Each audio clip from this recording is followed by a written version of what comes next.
more Sewing with Michele. Today, I have something a little bit different. Check out that quilt in the background. So I've got a pattern and I've also got templates to create it.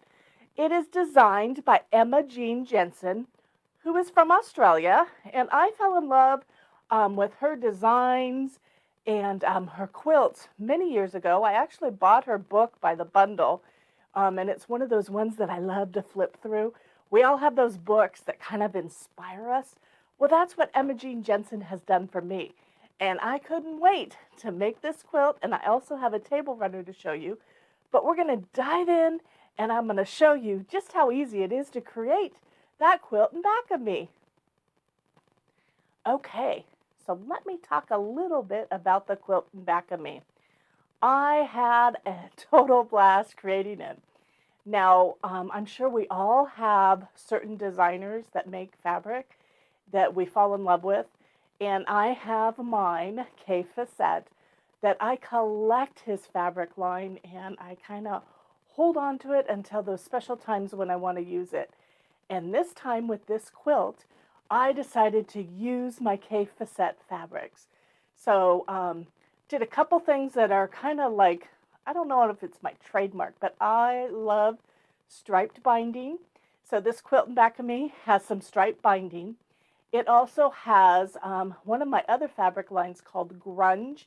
It's got the base fabric in back of me is Grunge, and it's got the dots, which is one of those fabrics that every time I see it, I just go, oh, I love that fabric. And I've got it in multiple colorways. So this one is the black.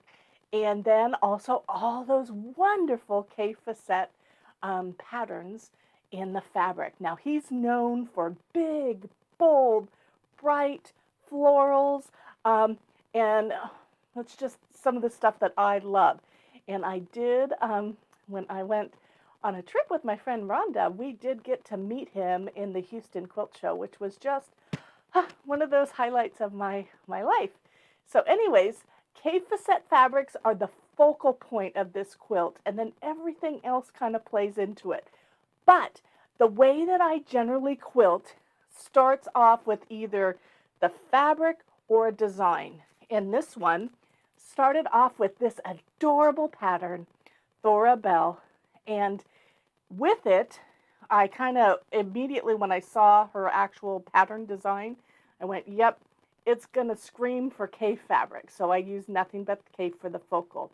But on her pattern, you will see it has different designs. So you can do 3 different types of quilts, size-wise, with this pattern. And you know, I know I've told you before that I'm a renegade. Mine, I custom, I went with, I think mine's not quite a throw or a twin. It's somewhere in between. I like my quilts longer, and I like a more of a rectangle, where I think this design was almost a square. It's 60 by 65. So I added 1 more row on the bottom to make it longer. My husband's tall, and it's just one of those things. I typically like a quilt, if I'm making a large quilt, to be a rectangle and not so much a square. Anyways, that's just some of my things that I do. Now, Emma Jean Jansen, she started designing quilts when she was a teenager, which is just amazing. She was sewing with her family, and that's just something she's done. And over the years, I think she has completely evolved for my tastes and my likes. She doesn't know that, but I absolutely love the way she has that modern quilt vibe to her, and she uses typically bright, bold, fun fabrics, and that's just some of the things that I'm drawn to with quilting. Now with the quilt in back of me, it is appliqué, but I used 1 whole sheet for the backdrop, and that's a little bit different from on her pattern too, where she actually cuts up the back pieces. But I simply used a whole sheet of the base fabric, and then I did grid lines and placed my applique. Now let me talk about the applique real quick. So you'll notice if you click on the link in the description, you can get this wonderful pattern, Thora Belle.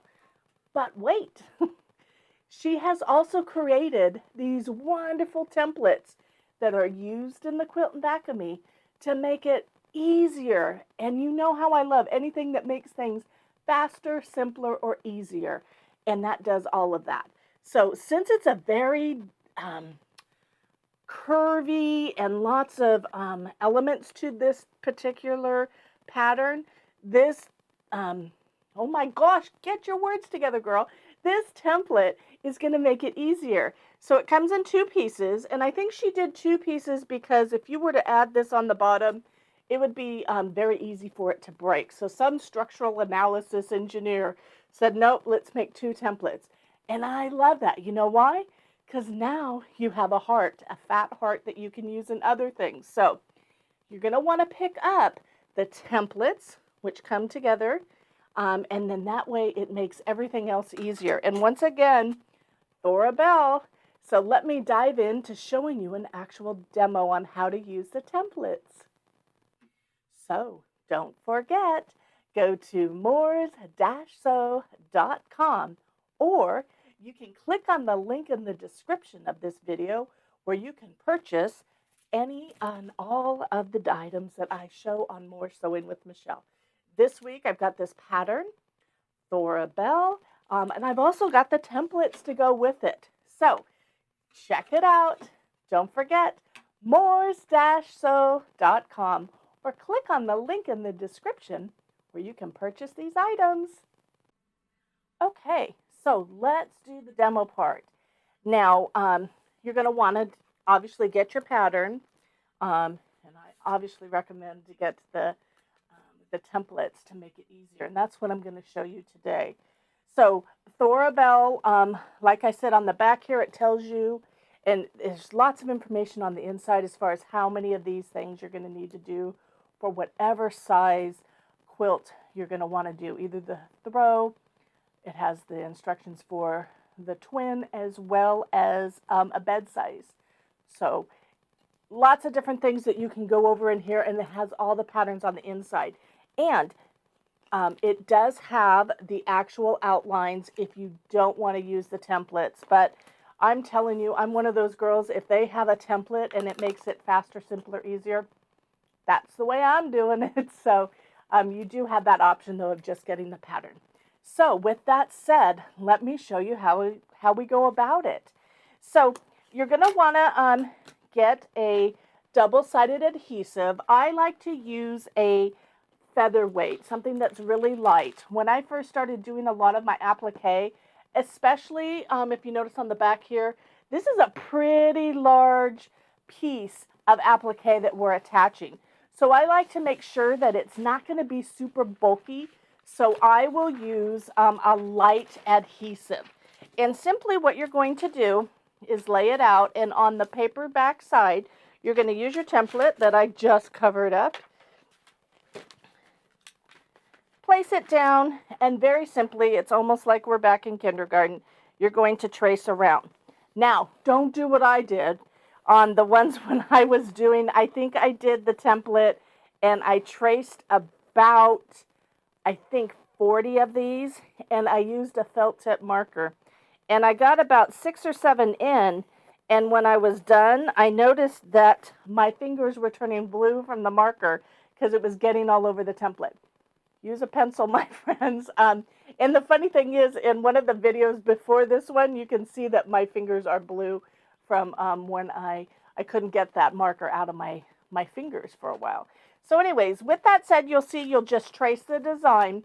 What I like to do from there is I like to cut it out individually.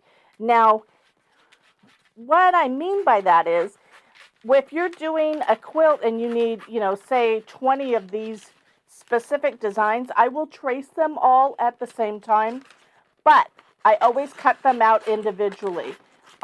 Because if you're using individual fabrics, or even if you're using the same fabric, this shape is not going to like piece together on a puzzle type thing if you're putting it on the fabric. So it's easier if you cut them out individually, and then I'm going to show you how I kind of piece them together. So you're going to do the same for whichever quilt you're making. There's a specific number of these that you will need. And you're going to do that for the heart piece as well as the designed piece that we have there. Let me get rid of that.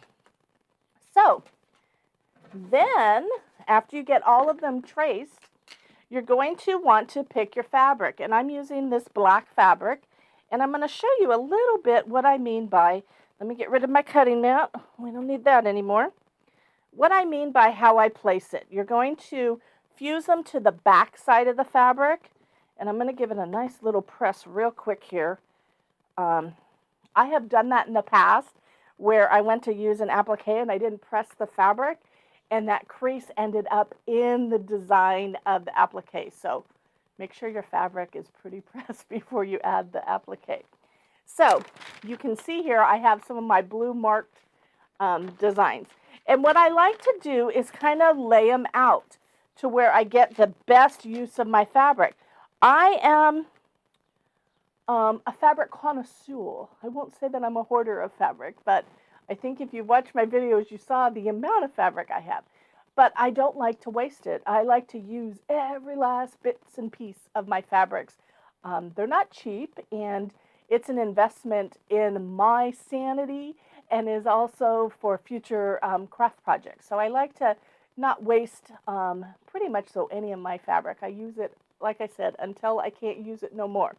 So, but with this, you can see, depending upon the size of fabric, this way is going to leave this one area, and this other one will not fit.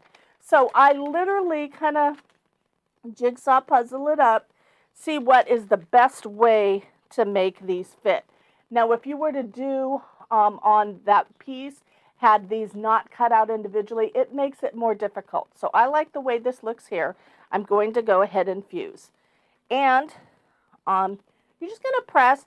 Everyone's double-sided adhesive kind of has a different temperature level, but you can see when it gets fused on there when it's done. So let me continue doing that. Now you're going to have so much fun. Being that these are pretty big applique, dive into some of those big designs that you have fallen in love with fabrics over the years. You don't have to use something like a solid or a small print. Use those big prints because they're going to really show up in this type of applique for the quilt and back of me for Thora Belle. Okay, so now we got those done. Let me put my iron over there out of the way. And you'll notice that I am using my serrated scissors because this is one of the reasons why I love serrated scissors. It just cuts like butter through this. So I'm going to cut around. Now, once you have adhesive on fabric, that's the one time where that's done. You know, once it's fused on there. If it's a large enough area, I may save it for something down the road, like if I'm cutting out circles or squares. But for the most part, those little tidbits left over, I don't save. Now, I will save, just so you know, this bit right here. This is going to go into my scrap bin. So that's something that's worthy of the save. And then the rest of these, and I'm going to show you once again that trick that I have for cutting around things. So you're going to want to use your scissors, and anytime you're cutting curves, you want to keep your scissors straight, and you'll cut this way. You're going to turn the item with your other hand. And that way you get perfectly curved areas and elements for whatever you're cutting. So I'm going to go ahead and do this real quick. Okay, so I'm going to put my templates aside. Didn't they make it easier? I love how fast that makes it go. Whereas if you're having to use a light box and trace, it just is simpler to have that ready to go, and that way you can whip around, trace whatever you need to do. And I love rulers. I absolutely love them. So anyways, so I've gone ahead, and as you can see, I've cut out the different shapes. I've got two, and then I also have two of the hearts. Now I can put my scissors away, those serrated scissors. Now let me show you. I've got some fabric here that we're going to call my background fabric. And these are really versatile, these shapes. So I was thinking of doing something backwards of what the other one was. So that I'm going to put the hearts, let me pull this, it's a little bit longer, put the hearts like this. So when I do this one, that's the design that I'm going to look. that I'm going to create. So as you can see, I'm going to hold this up with my felt a little bit so you can see. But you can play around. You could do, you know, individual ones. You're going to see on a table runner that I have to show you in just a little bit a different design that I had that I came up with too. So you know how I like my horses. They got to do multiple tricks for me, which is why I also love this Thora Belle patterns and templates. So anyways, so you can do, like I said, just them back to back. That's really pretty. You could do them just separate directions. It really is endless as far as the possibilities that you have. Create a way, get super creative with your fabrics, with your backgrounds, with the type of fabrics. If it's a solid, if it is patterned, or if it's one of the big prints like I have in the back. And you'll see these are pretty big prints. And I strategically, it's another thing, let me grab this template again. I strategically used my template to pick where I want that pattern to be. So lots of different things that these templates are going to make it easier for fussy cutting and getting the design. It's just, I love them. I love templates. They're just one of those things that make things faster, simpler, easier. So now that I've had, just in case you have never done applique with double-sided adhesive, so you'll see that I have the back here, and you simply pull away the paper backing, and that leaves that adhesive on the fabric. I'm going to pull them all away. Now they are a little bit sticky, so you need to be a little bit careful. And then I'm just going to lay them out.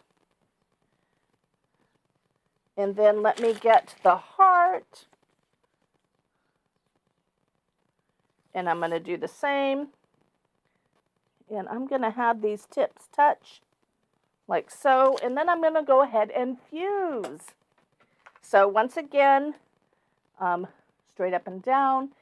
Look at the product as far as what heat setting you want for that particular one. I know that sometimes when I use just the regular weight of the adhesive, I think the temperature is a little bit more. When I'm using the light, which is what I like to do for these big size pieces, is the temperature is a little bit less, because if you overheat it, you have the possibility of making it to where that adhesive won't stick anymore. So you need to be very careful.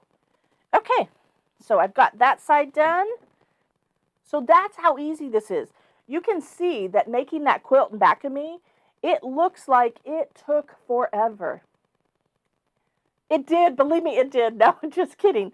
It didn't.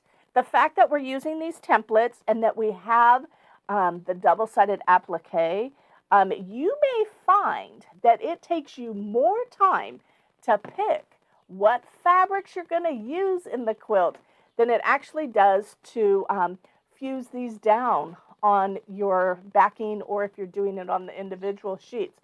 So lots of things may look really difficult, especially with quilting, but when you break them down and use a simplistic form of doing it, you'll find that oftentimes they're not difficult. They may be a little bit time consuming, but not difficult. Okay, so there, that's how fast and simple you can create something like this.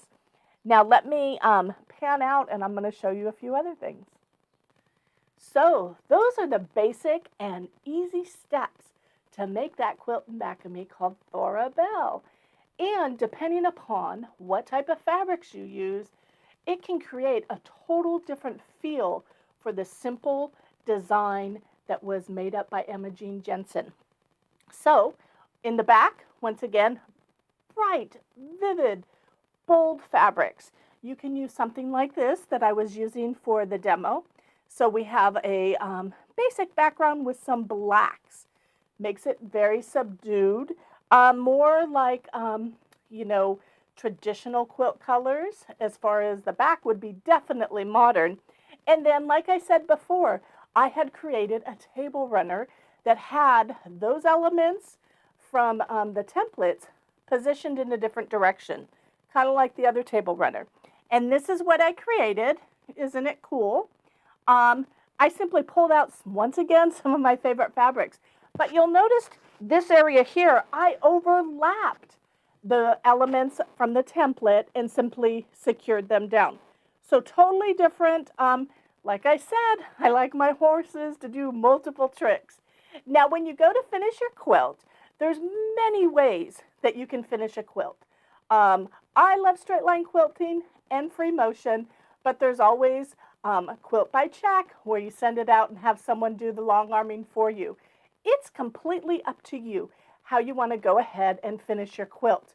On the one in back of me, the big quilt, I actually did free motion and I went around 3 different times, and then I added a decorative stitch on top of that because I want that quilt to have the rough edge feel that I so love.